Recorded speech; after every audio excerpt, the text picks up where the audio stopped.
तो फ्रेंड्स, आज मैं एक्सप्लेन करने वाली हूँ हाल ही में नेटफ्लिक्स पर रिलीज हुई एक Hindi psychological horror thriller movie को, जिसका नाम है कला। 7.2 की रेटिंग के साथ इस मूवी को काफी अच्छा रिस्पांस मिला है। इस मूवी में लीड रोल तृप्ति डिमरी ने निभाया है, जो कि 2020 में आई बुलबुल मूवी की लीड एक्ट्रेस थी। तो दोस्तों, अब इसी के साथ चलते हैं सीधा वीडियो की तरफ, पर उससे पहले अगर आपने हमारे चैनल को सब्सक्राइब नहीं किया है तो कर लीजिए।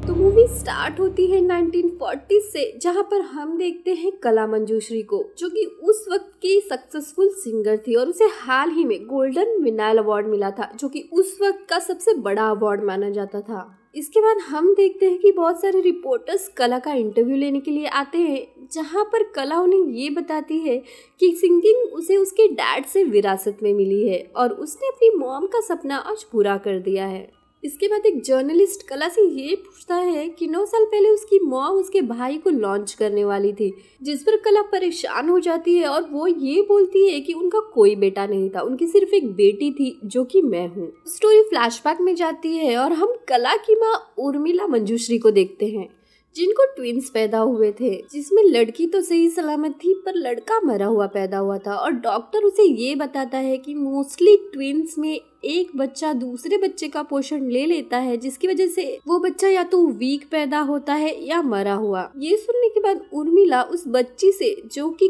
कला थी, उससे काफी नफरत करने लगी और वो उसे ही अपने बेटे की मौत का दोषी मानने लगी, जो कि उनकी म्यूजिक लेगेसी को आगे लेकर जाने वाला था। अब वक्त के साथ कला की मॉम का गुस्सा थोड़ा शांत होता है और वो कला को ही म्यूजिक सिखाने की तैयारी करना स्टार्ट कर देती है। इसके बाद सीन शिफ्ट होता है प्रेजेंट में और हम देखते हैं कला को अपनी माँ से बात करते हुए, जो कि उन्हें खुशखबरी दे रही थी कि उसने गोल्डन विनाइल अवार्ड जीता है और वो उन्हें ये भी बताती है कि उसकी फोटो अखबार में छपी है। इसके बाद हम देखते हैं कि वहाँ पर उसकी सेक्रेटरी सुधा आ जाती है और फोन रिंग होने लगता है, जिससे हमें ये पता चलता है कि कला अपने आप से ही बात कर रही थी। खैर, अब नेक्स्ट सीन में हम देखते हैं कि कला कुछ फोटोज वगैरह खिंचवाती है और अपने रूम में जाकर अपने रिकॉर्ड्स को देखने लगती है, जहां पर उसे मिरर में किसी की रिफ्लेक्शन नजर आती है, जो कि उसे ये बोलता है कि वो एक चोर है जिसने उसके सपने चुराए हैं और इन सब अवार्ड्स पर उसका हक है। और ये बोलकर वो रिफ्लेक्शन कांच पर उसका सर पटक देता है,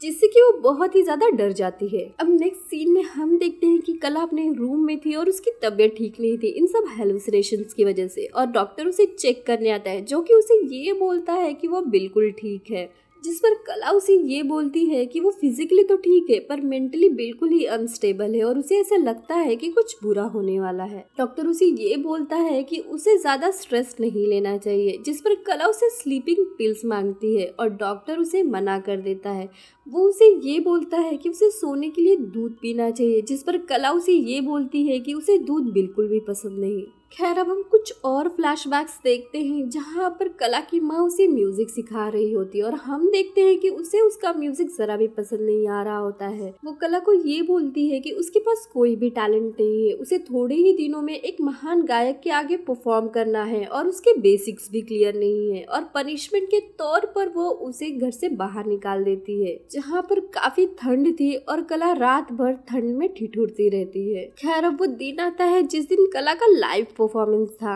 अब हम देखते हैं कला काफी कम लोगों के सामने परफॉर्म करती है और उसका परफॉर्मेंस ठीक ठाक ही था। इसके बाद एक और लड़का परफॉर्म करता है, जो कि अनाथ था और उसका नाम जगन था। उस लड़के की परफॉर्मेंस स्टार्ट होते ही वहाँ पर काफी लोग आ जाते हैं और उसकी परफॉर्मेंस इतनी अच्छी थी कि कला की माँ खुद उसे इनाम देती है। एक तरीके से उसकी वॉइस गॉड गिफ्टेड थी। अब नेक्स्ट सीन में हम देखते हैं कि कला की मॉम जगन को अपने साथ घर लेकर आती है और उसे वहाँ पर रहने के लिए बोलती है। इसके बाद हम देखते हैं कि वो कला को दूध लाने के लिए बोलती है जगन के लिए, और इसके बाद जगन और कला एक दूसरे से बात करने लगते हैं, जहाँ पर कला को ये पता चलता है कि उसकी माँ as a main singer Jagan को लॉन्च करने वाली है और उसे एज अ सपोर्टर तानपुरा बजाने के लिए बोला गया है। ये सुनने के बाद कला को काफी बड़ा झटका लगता है और वो घर के बाहर जाकर रोने लगती है, जिसके बाद हमें ये समझ में आता है कि कला को दूध क्यों नहीं पसंद था, कि ऑब्वियसली धीरे धीरे कला की प्रिविलेजेस जगन को मिल रही थी। अब मौसम खराब होने की वजह से जगन की तबीयत खराब हो जाती है, जिसकी वजह से कला उसका टेम्परेचर चेक करने के लिए एक थर्मोमीटर उसके मुंह में डालती है, जिस पर उसकी माँ उसे चिल्लाने लगती है और वो ये बोलती है कि किसी सिंगर के मुंह में थर्मोमीटर नहीं डालना चाहिए क्योंकि उसमें मर्क्यूरी होता है जिससे कि उसकी आवाज जा सकती है। जगन की इतनी केयर करते देखकर कला को काफी गुस्सा आता है। इसके बाद नेक्स्ट सीन में हम देखते हैं कि कहानी फिर से प्रेजेंट में आ जाती है और कला अपनी न्यू सॉन्ग की रिकॉर्डिंग कर रही होती है कि तभी उसे न्यूज मिलती है कि संगीत की दुनिया के सबसे बड़े सिंगर सान्याल का निधन हो गया है। अब स्टोरी फिर से पास्ट में जाती है और हम देखते हैं कि उर्मिला जगन को फिल्मी दुनिया में लॉन्च करने के लिए सान्याल से सिफारिश करती है और इन सिफारिशों की वजह से वो सान्याल के काफ़ी क्लोज भी आ जाती है और उनका अफेयर स्टार्ट हो जाता है। ये देखकर कला को बहुत बुरा लगता है क्योंकि वो चाहती थी कि जगन की जगह वो लोग उसे लॉन्च करें और इन्हीं सब चीजों की वजह से जगन के लिए कला की नफरत और बढ़ने लगी थी। दूसरी तरफ उर्मिला कला की शादी करना चाहती थी, जिसके लिए वो उसे एक लड़के से भी मिलाती है, पर कला शादी करके अपनी माँ से दूर नहीं जाना चाहती थी, इसलिए उसने शादी से मना कर दिया था और उर्मिला का गुस्सा कला पर और बढ़ गया था। इसके बाद जगन की performance next day film industry के कुछ बड़े लोगों के सामने होने वाली थी, जो कि उसे फिल्म इंडस्ट्री में काम के लिए साइन करने वाले थे। इसके बाद कला पार्टी के इन बिटवीन ही सान्याल को उसे लॉन्च करने के लिए बोलती है और वो उसे सीड्यूस भी करने लगती है, पर सान्याल पर उसका जादू नहीं चल पाया क्योंकि उसे जगन की आवाज़ बहुत अच्छी लगी थी। अब हम देखते हैं परफॉर्मेंस के बीच में ही जगन की तबीयत खराब हो जाती है। उर्मिला देवी तुरंत ही डॉक्टर को कॉल करती है और इसी बात का मौका पाकर कला अपनी परफॉर्मेंस दिखा देती है, मतलब कि गाना स्टार्ट कर देती है, जो कि वहाँ पर बैठे लोगों को पसंद तो आता है पर वो जगन जितना अच्छा नहीं था। दूसरी तरफ हम देखते हैं कि जगन की तबीयत इतनी खराब हो जाती है कि उसका वोकल खराब हो जाता है और वो गाना नहीं गा पाता है। वो गाना गाने का बहुत ट्राई करता है पर उसके गले से आवाज ही नहीं निकल रही होती, जिससे कि वो काफी दुखी हो जाता है और रोने लगता है। अब नेक्स्ट डे हम देखते हैं कि सुमंत नाम का एक प्रोड्यूसर जगन से मिलने आया था, जो कि जगन को ये बोलता है कि उसने उसकी थोड़ी सी ही वॉइस सुनी थी और अब उसकी वॉइस ठीक हो जाने पर वो उसके साथ ही रिकॉर्डिंग करेगा। ये सुनकर कला काफी सैड हो जाती है और उसके मन में सुमंत कुमार को सीड्यूस करने के आइडियाज आने लगते हैं और रात को वो कुछ बहाना बनाकर सुमंत को उसके घर ही रुका लेती है और फिर वो उसे सीड्यूस करती है, जिसके बाद सुमंत उसे लॉन्च करने के लिए मान जाता है। इसके बाद हम देखते हैं कि जगन रोते हुए कला के पास आता है और वो बोलता है कि उसके दिल में डर और दर्द है जो कि सुबह तक खत्म हो जाएगा। इसके बाद नेक्स्ट मॉर्निंग हम देखते हैं कि उर्मिला देवी को पता चल जाता है कि कला ने रात में क्या किया जगन की जगह पाने के लिए, जिस पर वो उसे ये बोलती है कि वो दूसरों का हक मारकर कभी खुश नहीं रह पाएगी। जिसके बाद हम देखते हैं कि कला को जगन की वॉइस सुनाई देती है, जिसे फॉलो करते हुए वो एक स्नोई एरिया में जाती है, जहाँ पर उसे जगन एक पेड़ से टंगा हुआ दिखाई देता है और हमें ये पता चलता है कि जगन ने सुसाइड कर लिया था। अब ये देखकर कला काफी डर जाती है और उर्मिला देवी भी जगन की मौत से काफी सदमे में चली जाती है। अब इसकी वजह से कला कहीं ना कहीं खुश थी क्योंकि उसके रास्ते से जगन हट गया था, पर प्रेजेंट टाइम में हम देखते हैं कि उसके साथ हुआ वो इंसिडेंट्स उसे अभी भी हॉन्ट करता था और उसकी वजह से वो काफी डर जाया करती थी। अब नेक्स्ट सीन में हम देखते हैं कि कला से मिलने सुमंत आया हुआ था, जो कि अपने डाउनफॉल में था और उसे अपनी मूवी में सिंगिंग के लिए कला की हेल्प चाहिए थी, पर कला सुमंत को मना कर देती है और अपनी मॉम को कॉल करके ये बोलती है कि उसे जगन हॉन्ट करता है और उसे उसकी हेल्प की जरूरत है, पर उसकी माँ फोन काट देती है क्योंकि वो उससे बहुत नफरत करती थी।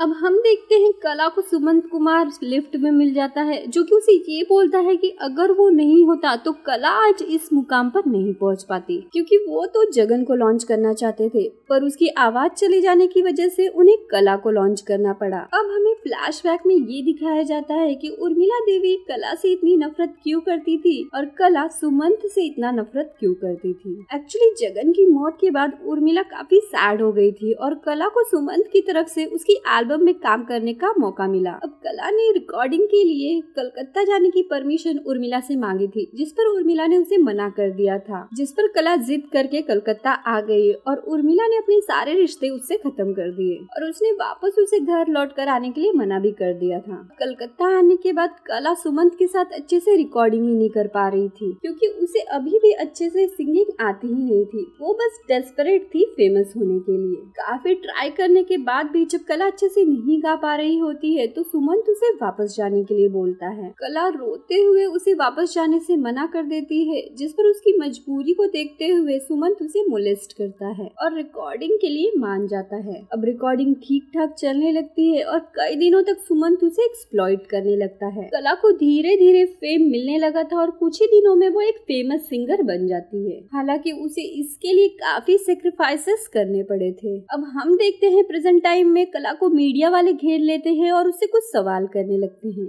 और तभी उसे उसके सामने जगन दिखाई देता है, जिसे वो पूछती है कि उसकी तो सिर्फ आवाज गई थी, उसने सुसाइड क्यों कर लिया। जिस पर जगन ये बोलता है कि बिना आवाज के उसकी लाइफ का कुछ मतलब ही नहीं था, उसकी आवाज ही उसके लिए सब कुछ थी और अब वो उसकी सक्सेस को जी रही है। और इस पर कला कहती है कि वो खुश नहीं है और ना ही माँ उसकी सक्सेस से खुश है। नेक्स्ट सीन में हम देखते हैं कि कला की रिकॉर्डिंग हो रही रहती है और उसे ऐसा लगता है जैसे वो किसी स्नोफॉल वाली जगह पर हो और उसे ऐसा लगता है जैसे जगन उसे हॉन्ट कर रहा है और इसकी वजह से उसकी तबीयत काफी खराब हो जाती है और वो मेंटली डिस्टर्ब भी हो जाती है। अब मीडिया वाले उस इंटरव्यू को लाइव कर देते हैं जिसमें कला जगन से बातें कर रही होती है और ये सब बातें उर्मिला देवी सुन लेती है और वो समझ जाती है कि कला इस समय गिल्ट में जी रही है और उसकी तबीयत बिल्कुल भी ठीक नहीं है। और दूसरी तरफ हम देखते हैं कि इस गिल्ट की वजह से कला को काफी बुरा लग रहा होता है और वो रोने लगती है। अब हम फ्लैशबैक में ये देखते हैं कि कला ने ही जगन के दूध में मर्क्यूरी मिला दिया था, जिससे कि उसकी आवाज चली गई थी। यानी कि उसकी माँ की दी हुई इंफॉर्मेशन को ही उसने अपनी सक्सेस के लिए इस्तेमाल किया था। अब वो जगन को मारना नहीं चाहती थी, पर सिर्फ उसकी जगह लेना चाहती थी,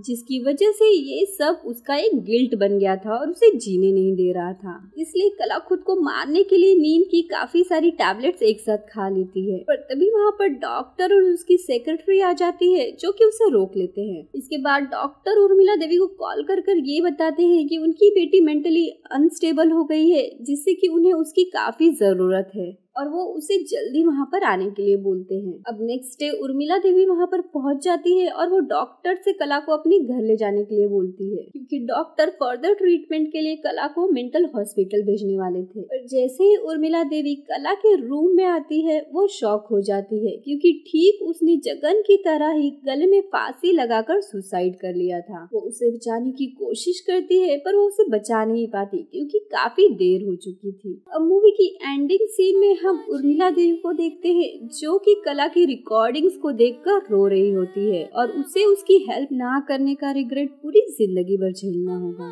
और इसी के साथ ये मूवी यहाँ पर खत्म हो जाती है। तो दोस्तों ये थी कला मूवी की कहानी और आई होप कि आपको ये वीडियो पसंद आई होगी। और अगर आपको ये वीडियो पसंद आई हो तो प्लीज हमारे चैनल को सब्सक्राइब करना ना भूलें।